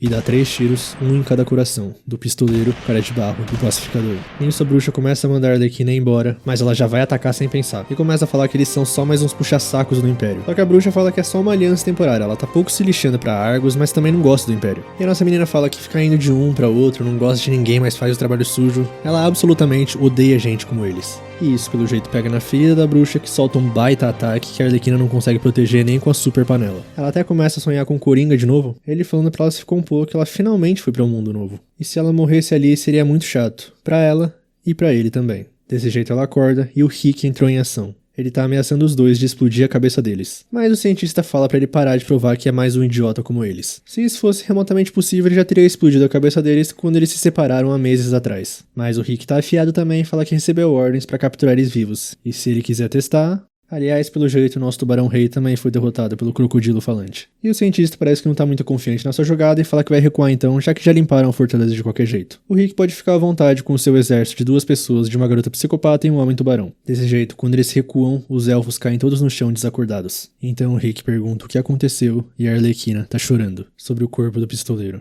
Todos eles estão mortos. Mas alguém aparece e fala que ela tirou de letra o choro, só que a pose tá totalmente errada. Numa cena como essa, claro que ela precisaria ou deitar no colo dele ou cobrir ele com um abraço. O nosso cara de barro tá vivo. Ele não sabe se foi intervenção divina, mas as balas pararam por algum motivo. Só o impacto que realmente doeu e derrubaram eles pra valer. Com isso ele dá um tapinha na cara do pistoleiro e ele levanta. A mesma coisa com o pacificador e a bala realmente parou. O cara de barro pergunta se o pistoleiro modificou a arma de algum jeito e tal, mas não, e as balas param de brilhar verde. Voltando pro palácio, todos eles foram presos de novo. E o Cecil começa a perguntar como é que eles tiveram essa derrota lamentável, porque ele achou que eles eram praticamente invencíveis com as armas imundas deles. Só que ninguém fala nada, nenhuma resposta espertinha. Na assembleia tá todo mundo em choque de como o cientista maluco conseguiu controlar todos os elfos, mas a rainha dá um basta no pânico. E começa a falar que é inegável que eles perderam a fortaleza nessa batalha. Mas o que mais eles perderam? Nada, além de prisioneiros vulgares. Então não precisa desse alvoroço todo. Com isso ela decide que a culpa da fortaleza ter sido perdida é inteiramente de quem libertou os prisioneiros. Agora é hora de enforcar todos eles, porque confiar nessas pessoas estranhas foi um engano. A princesa tenta intervir falando que executar eles não vai mudar nada, mas a rainha já tá certa que pelo menos isso vai servir pra manter o exército em linha e vai ser uma mensagem importante pra população, que eles devem proteger o reino com as próprias mãos. Logo mais tarde, no quarto da princesa, ela tá contando tudo pro Cecil. Ele também concorda que a execução não vai mudar nada.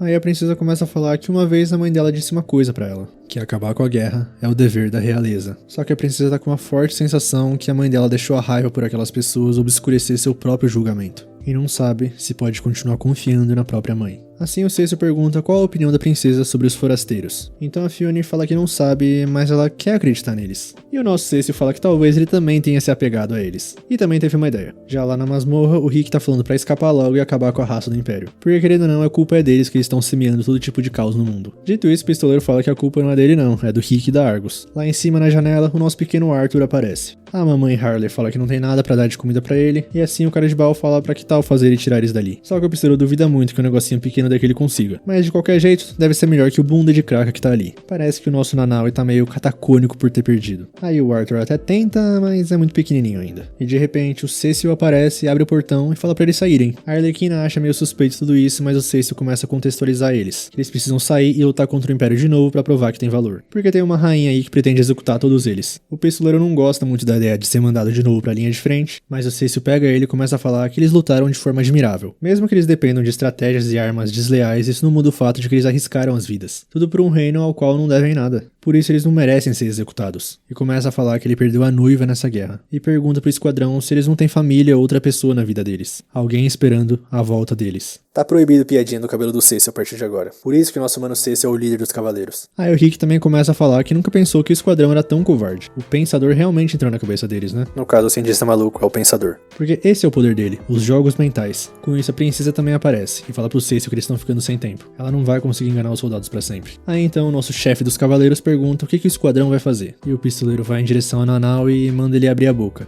Dá uma limpada na voz e começa a falar sobre os dentes afiados de tubarão dele. Só que ele encosta e é realmente afiado e começa a sair sangue. Parece que o plano dele era arrancar um dente pra mostrar que dentes de tubarão nascem de novo. Aí, ou seja, os culhões também nascem de novo. E o cara de barro gosta dessa ideia e vai tentar também. E repete as mesmas palavras, mas dessa vez ele arranca um dente do Nanaue. Só que isso doer. E o nosso tubarão-rei não ficou muito feliz com isso, e aí eles começam a correr atrás dele e os dois saem da prisão. Aí só fica a Arlequina e a princesa, e a nossa menina pergunta pra Fionn se tá tudo bem mesmo. Ela se lembra de novo do passado do No, de quando ela escutou um rumor de como um garoto pobre foi parar no acampamento militar e mataram ele achando que era um soldado inimigo. E no túmulo dele, o irmãozinho que estava doente. E mesmo ela pedindo desculpas, ele nem queria ver a cara dela. No palácio, a mãe dela bateu nela e falou que foi culpa dela do garoto ter morrido. E naquele momento ela foi proibida de ir à cidade sem permissão. Só fazer tudo o que a mãe mandar, que assim não haverá mais erros como esse. Voltando pro presente, a Fionn fala pra nossa menina que é fácil fazer só o que mandou, mas ela não sabe se essa é a escolha certa. E no final das contas, a Arlequina nem ligou e só saiu da cela.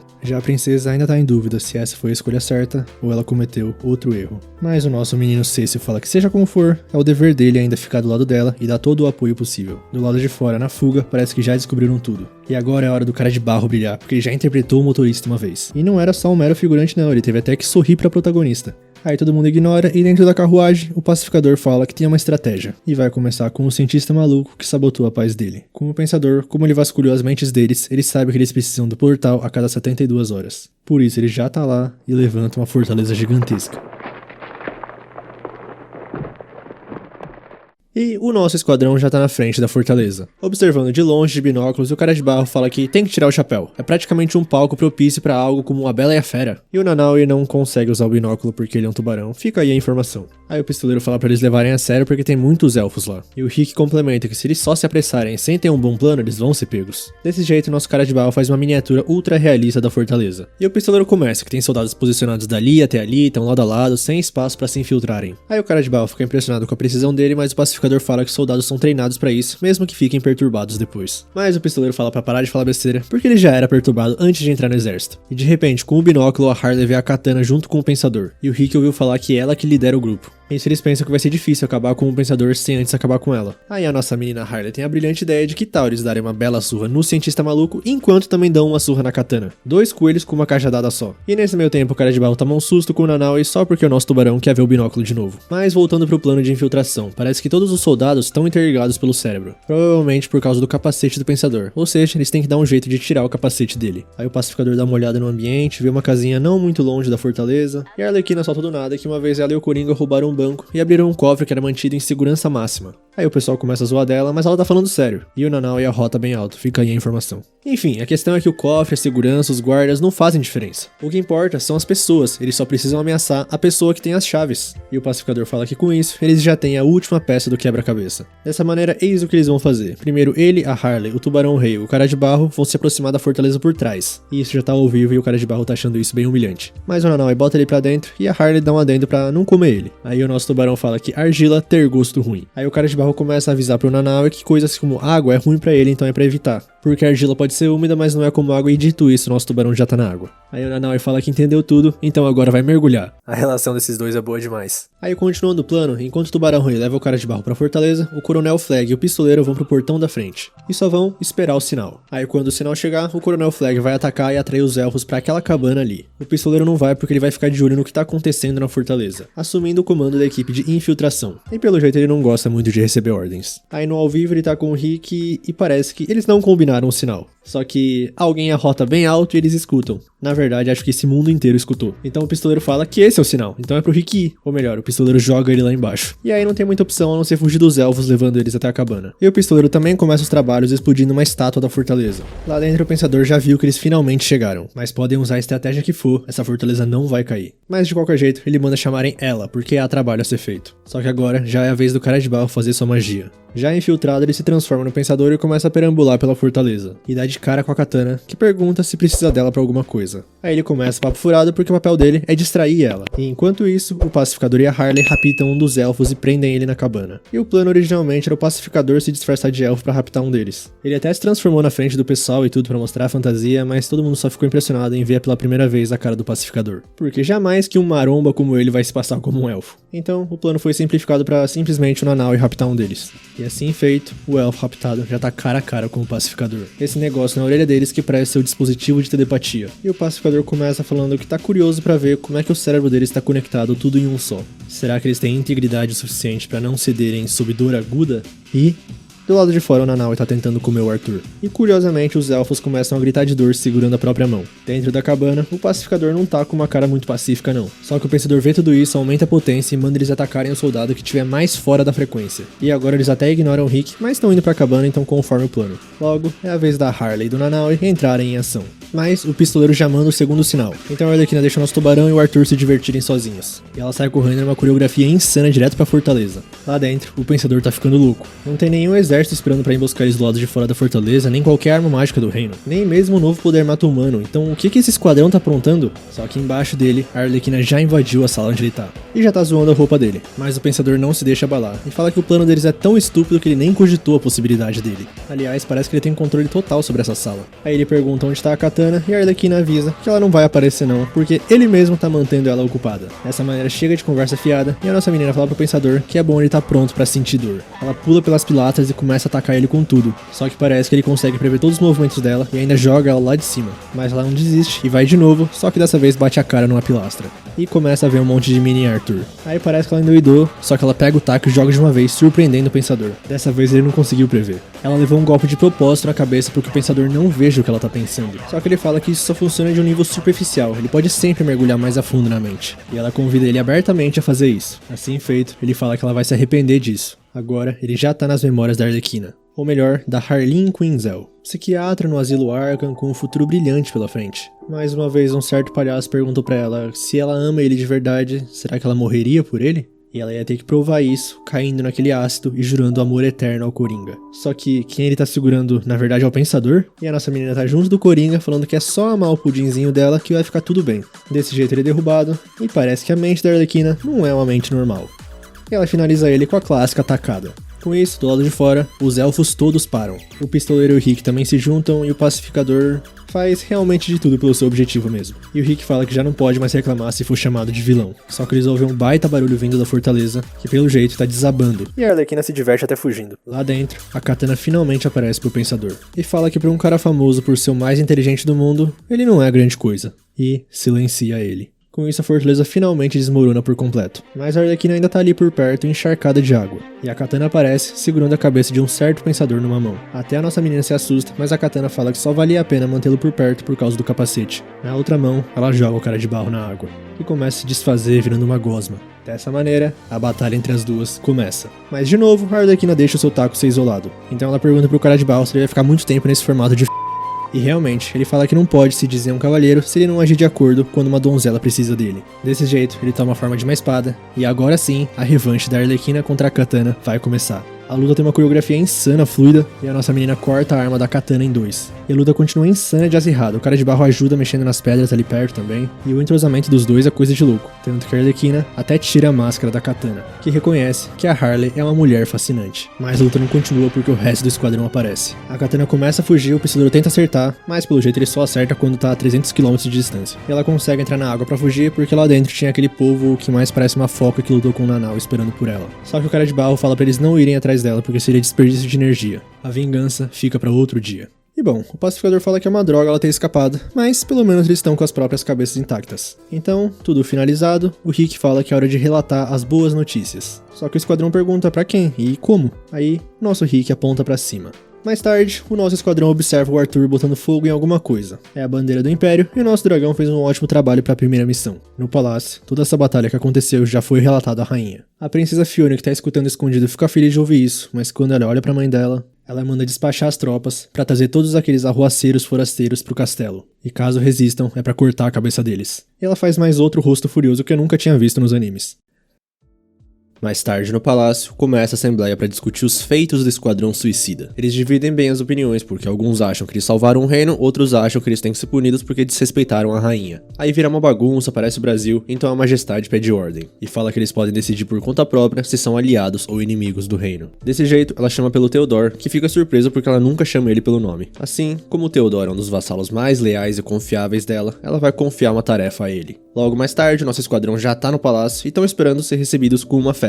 A Arlequina perguntando pro Nano o que ele quer comer, o cara de barro falando que quer beber, mas o Rick fala pra baixar as expectativas porque, querendo ou não, eles fugiram da prisão. Só que eles rebatem falando que destruíram a fortaleza do inimigo, assim restaurando a paz na terra deles. Com isso, eles entram na sala do trono todo alegres, falando que os heróis retornaram, mas tá um climinha pesado, sem banquete, e o Theodore já começa a falar que eles armaram uma fuga da prisão, criando uma confusão desnecessária. E como se não bastasse, atacaram o território inimigo sem permissão. É inacreditável que eles tenham voltado. Nisso, o esquadrão ignora totalmente ele e perguntam pro Cersei o que tá acontecendo ali, já que eles foram chamados ali. A princesa tenta explicar, mas a rainha manda ela ficar quieta. Aí o Theodore começa de novo que a base da fortaleza era do Pensador, e esse tal de Pensador era originalmente do mundo deles. Ou seja, eles só limparam a própria bagunça. Mas o cara de barro fala que eles também libertaram os elfos, isso não vale nada? E sim, isso foi uma façanha e tanto, mas pra começo de conversa foi um humano do mundo deles que fez lavagem cerebral neles. Aí o Theodore começa em direção a eles, falando que eles continuam violentos, essas roupas ridículas, a atitude desrespeitosa, e aproveita pra perguntar pro Nanaue o que é ele, mas com um rosnadinho do nosso tubarão ele já treme de medo. Dessa maneira, a Arlequina fala que já entendeu como vai ser. A intenção deles nunca foi de aceitar o esquadrão, né? São como os fracassados da polícia que só pegam bandidos pra intimidar os caras no xadrez. Aí o Theodore manda ela ficar quieta, mas com um olhar ele fica pianinho. Mas é dessa atitude desrespeitosa que ele tá falando, ainda mais com essa maquiagem vulgar, é pra ela se pôr no lugar dela e dar um tapa na cara da nossa menina.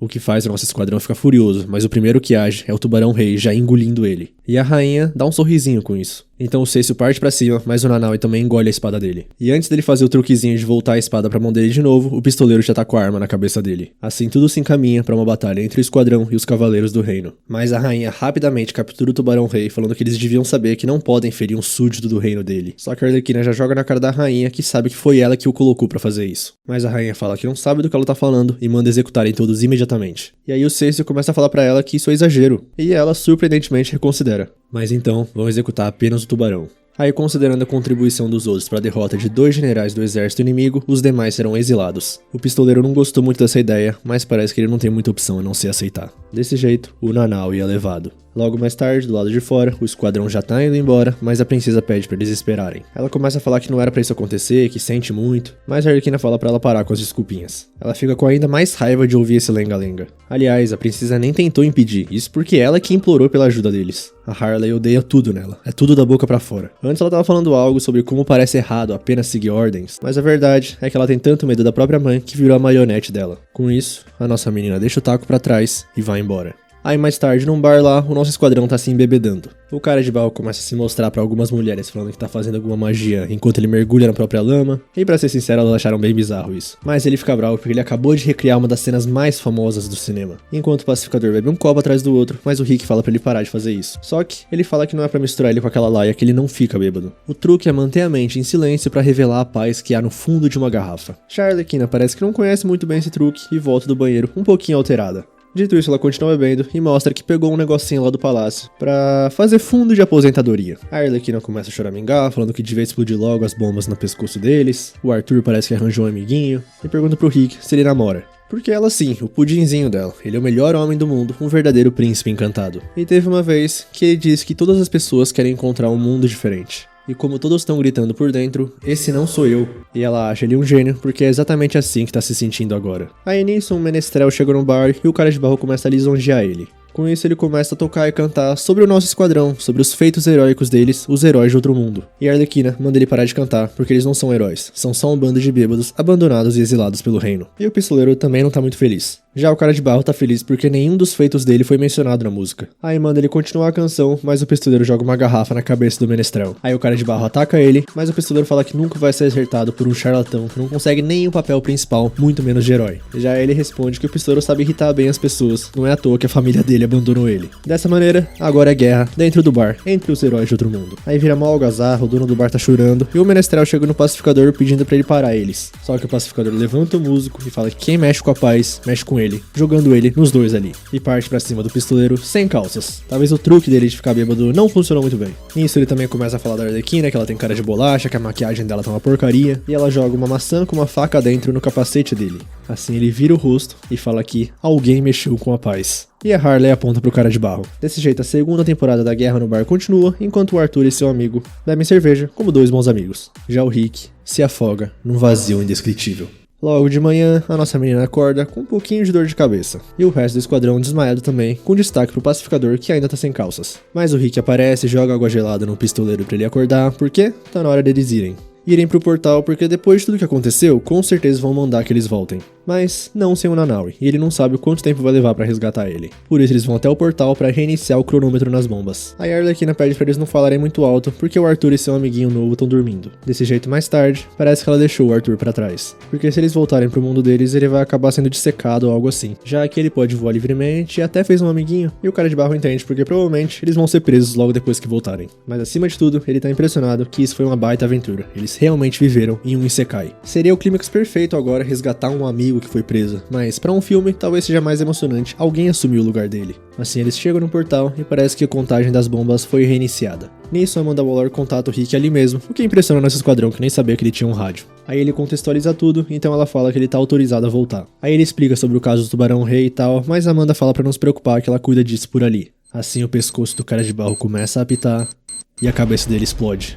O Rick vê aquela cena e fica incrédulo com a diretora Amanda. Mas ela explica que determinou que a missão ficou difícil demais pra ser cumprida. Só que ele pergunta, então é isso? Ela só vai matar todo mundo? Vai ser a mesma coisa com ele quando terminar de extrair as informações? Mas a Harley manda a velha gorda ir em frente. é pra Amanda parar de achar que pode controlar eles só porque tá numa cadeirinha com um controle que pode controlar eles. Nisso, o Rick manda ela ficar quieta, e quando a Amanda ia explodir a cabeça de mais um, o pistoleiro fala pra ver um negócio. O Rick pede pra ela esperar, porque o castelo tá pegando fogo. Assim, nosso capitão pede pra prosseguir com a missão, porque tem uma batalha em andamento na capital real. É a chance deles de arrumar as coisas e tentar restabelecer uma relação amigável com o reino, construindo uma base nesse mundo e conseguindo os recursos que ela tanto quer. E se eles fracassarem, eles estão todos mortos, funciona de qualquer jeito. Então ela fala que ele tem 24 horas. Ela acabou de ajustar os cronômetros para as bombas explodirem dentro de 24 horas. Por isso, caso não consiga, todos morrem e o Coronel Flag não vai ter pra onde voltar. Assim ela desliga e a Arlequina pergunta qual que é do Rick, por que ele salvou eles. E ele explica que eles são vilões, tanto no mundo deles, quanto nesse mundo. Mas aqui eles estão um pouco no lado bom, pelo menos bom o bastante para que escrevesse uma música sobre eles. Mas o cara de Baal fala que o Rick também é um vilão, porque depois do plano brutal contra os elfos, ele também admitiu que era um vilão. E... peraí, cara de barro? Todo mundo fica bem assustado vendo ele porque a cabeça dele, né? Então o nosso ator explica que explodir uma parte ou outra do corpo não vai matar ele. Ele pode posicionar o coração, o cérebro, tudo onde ele quiser. Só que o pacificador pergunta se já que a bomba nunca foi um perigo pra ele, por que ele concordou com a missão? E é simples, não dá pra ter uma boa história sem um protagonista. Nisso, Rick corta o papo e manda eles ficarem sérios, porque até agora eles foram super vilões bem ridículos. E até nosso capitão tá farto daquela rainha louca, tanto dela quanto da velha mandona da Amanda Waller. Por isso, vai mostrar a elas. Mas a nossa menina Harley interrompe o discurso épico dele pra perguntar: eles vão conseguir? Porque tipo, 24 horas e a capital real é aquele pontinhozinho lá longe, né? Então o Rick tem a solução, que é correr. 2 horas antes, no palácio, a princesa vai pro quarto da mãe pensando que tem que fazer alguma coisa e no mínimo tem que impedir a execução. Mas quando entra, o quadro das duas tá quebrado, e ela encontra a mãe dela quebrando várias coisas, reclamando dos humanos, mas no reflexo da rainha, alguma coisa que não parece muito a mãe dela. De repente, o Cecil ouve um grito e manda o guarda dar uma olhada, só que outro guarda aparece atacando ele. A razão disso, um dos ministros usando o capacete do Pensador. O Cecil fala que isso é traição, mas o velhinho fala que tá apenas cumprindo seu papel como ministro do reino. Afinal, essas são as ordens da sua majestade. Então o Cecil pergunta sobre a princesa, mas o ministro fala que a princesa deve ser a última das suas preocupações no momento. Assim, cortando pra ela pergunta pro monstro onde tá a mãe dela, que fala que a descartou. Quanto mais mortes houver, mais os poderes dela retornarão. Por isso ela decidiu instigar uma guerra entre o reino e o império. E pegar emprestada a aparência da mãe dela simplificou muito a situação. A Fiona em Doyle tenta partir pra cima, mas não consegue fazer nada. A única coisa que afetaria ela era a espada sagrada que o povo usou uma vez pra tirar os poderes. Só que ela tá na barriga do nosso tubarão-rei. E de repente, quando ela vai atacar a Fiona, uma espada sai voando. É o Cecil que aparece para proteger a princesa. Com o monstro, ele fala que não tem mais motivos para se esconder. Então mostra a eles sua verdadeira forma, e regenerando a própria mão. O Cecil reconhece ela, é a rainha dos mortos-vivos. E ela aproveita e começa a falar sobre a noiva dele que perdeu a vida em meio a todas as lutas que ela planejou. Com isso, o Cecil parece que explode de raiva e finca a espada no chão. Um clarão bem forte, mas ele usa isso para escapar com a princesa. E o monstro ficou impressionado que ele não mordeu a isca. Aí o Cecil leva a Fiona para um quarto, mas ela tá desolada, chorando muito. Então ele entrega uma adaga para ela e fala que ela precisa ser forte, porque agora é a única esperança do reino. Os outros guardas já descobriram que eles estão ali e começam a fazer pressão na porta. Então a princesa pega a adaga, se olha no espelho, vê o bastão da Harley e se lembra das palavras que ela falou.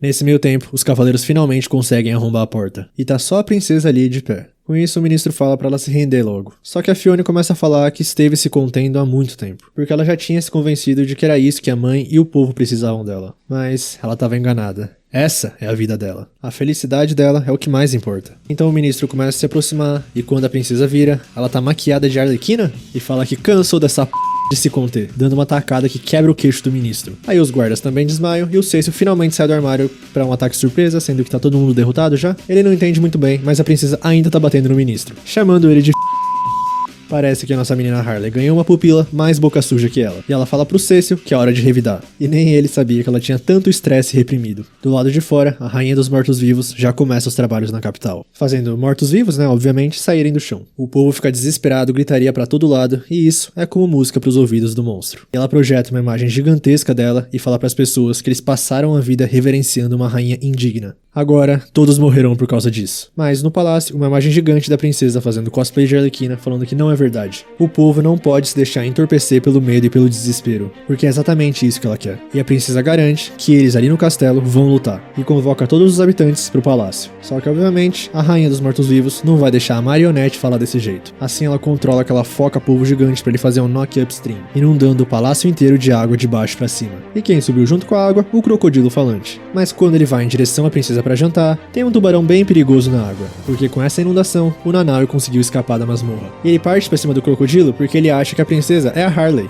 Mas a Fiona vai lá e chama pelo Senhor Peixe. Aí ele percebe que essa não é a Harley, fica distraído e o jacaré ataca ele. É impressionante o toque de Midas reverso dessa princesa. Aí o Cecil aparece pra proteger ela, porque a rainha dos mortos-vivos já tá na frente deles. E fala pra Fiona que ela não vai ficar mais forte só de usar uma maquiagem diferente. Mas ela sabe disso e fala que ainda bem que não tá sozinha. E de repente, um tiro acerta o capacete da rainha. O nosso esquadrão lá de longe finalmente apareceu. E eles reparam que a cidade tá realmente uma baderna. Aí o pistoleiro vê a princesa e pergunta quando que deu a louca nela. Será que é a rebeldia de adolescente? Então eles olham pra Harley e parece que descobriram que modelo que a Fiona tá seguindo. Mas esperam que a mudança seja só exterior. E lá de longe eles veem o Nanaue e parece que ele não tá indo muito bem na luta não. Mas o Rick fala que a primeira missão deveria ser salvar a princesa Fiona. Portanto, vão se dividir em 2 grupos. O cara de barro vai se encarregar da clássica cena de resgatar a princesa. Já o pistoleiro e a Arlequina falam que vão caçar uns zumbis. Então o Rick dá um walkie-talkie que ele tinha sobrando pra Harley, porque é pra avisar se acontecer alguma coisa. E o esquadrão não fica muito feliz de saber que ele tava escondendo mais coisas. Assim, chegou a hora deles botarem pra quebrar. A Arlequina e o pistoleiro já chegam na cidade e tentam atirar na rainha dos mortos-vivos, que por sua vez convoca a magia, aquela bruxa daquele outro episódio lá. Mas ela não parece muito feliz de receber ordens. Dito isso, o bichão fala pra ela que ela sabe o que vai acontecer se não obedecer. Vendo tudo isso, a princesa manda o Cecil pra ajudar eles. E não precisa se preocupar com ela. Então ele entrega alguma coisa pra ela e manda ela tomar cuidado. Com o grupinho do cara de barro, eles também toparam com alguns esqueletos. E ele tá se divertindo muito porque é como se estivesse vendo um apocalipse zumbi de camarote. Até usa um ataque nomeado Anemona da Morte. Aí eles vêm de novo na nave levando a pior e o pacificador fala que vai ajudar ele. Só que quando ele sai, a Katana já aparece pra enfrentar os 2 que sobraram. E o Rick já fala pro cara de barro cuidar disso. Voltando pro nosso tubarão, parece que na luta ele tá levando a pior, só que consegue se regenerar. E a explicação dele é eu não perder. Mas pra piorar, a foca polvo aparece pra ajudar o crocodilo. Assim, no 2 contra 1, parece que o tubarão rei não teve a menor chance. E o crocodilo fala pro Leviatã do mar que ele é o melhor irmão que poderia ter. Já pro cara de barbatana, ele fala que era melhor ele ter alguém na retaguarda também.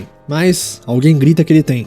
E também grita viva os Estados Unidos? Com a nossa duplinha de pistoleiros, eles não conseguem nem chegar perto da magia. Mas a Harley não aguenta mais fugir e fala pra bruxa deixar de ser uma covarde. Só que a magia fala que a nossa menina não tem muito tempo pra conversar. E realmente, tem uma casa caindo neles. Já com o cara de barro, as coisas também não tão boas e ele já foi derrotado. Mas a Katana não finaliza ele, o que surpreende até o Rick. Aí ela sai correndo e o cara de barro vai atrás dela, porque não é assim que a cena funciona. Voltando pra Harley, por um triz, eles estão vivos. Porque um dragão gigantesco protegeu eles, que deixa até a magia apreensiva. Mas a Arlequina reconhece esse bicho. É o Arthur, e sai correndo pra abraçar ele. E o pistoleiro e a gente se pergunta como ele ficou enorme em tanto tempo. Desse jeito, o nosso dragão parte pra cima da magia. Só que ainda assim, parece que ela consegue desviar facilmente do fogo. Aí o pistoleiro começa a ficar preocupado e olha pra Harley e ela tá brincando com o ossão gigante que achou. Só que uma hora ela acerta um dos esqueletos com muito mais força que o normal. Aí de novo ela se lembra que parece que tá um pouquinho mais forte nesse mundo. Mas ao mesmo tempo, o peito dela começa a brilhar. Aí o pistoleiro pergunta o que é e ela começa a falar sobre implantes que fazem o peito brilhar. Mas não que ela tenha. Na verdade, é só a joia que ela roubou do palácio. E ela chega à conclusão que essa coisa é mágica. O pistoleiro acha que ela tá dando uma de cara de barro, mas ela tá falando sério. Ela conhece a sensação, então coloca na sua pistola. Assim, manda o Arthur sair da frente e dá um tiro na magia. Só que dessa vez, a bala consegue passar pelo escudo. E quando ela vai revidar, o Arthur vai pro Clash. E isso faz o nosso pistoleiro sair voando e ele acaba no meio de um monte de mortos-vivos. Pra piorar, a arma dele acabou as balas. E de repente alguém chega atirando pra ajudar ele, é o Cecil que parece estar se divertindo bastante atirando, ao mesmo tempo que tá quase acertando o pistoleiro. Aí parece que o Cecil derrotou geral daquela área e entrega uma das armas pro pistoleiro, que dá uma zoada na fantasia dele, mas o cavaleiro fala que essa é a armadura de um herói lendário e foi imbuída de magia. E sobre as armas, elas não são tão ruins assim.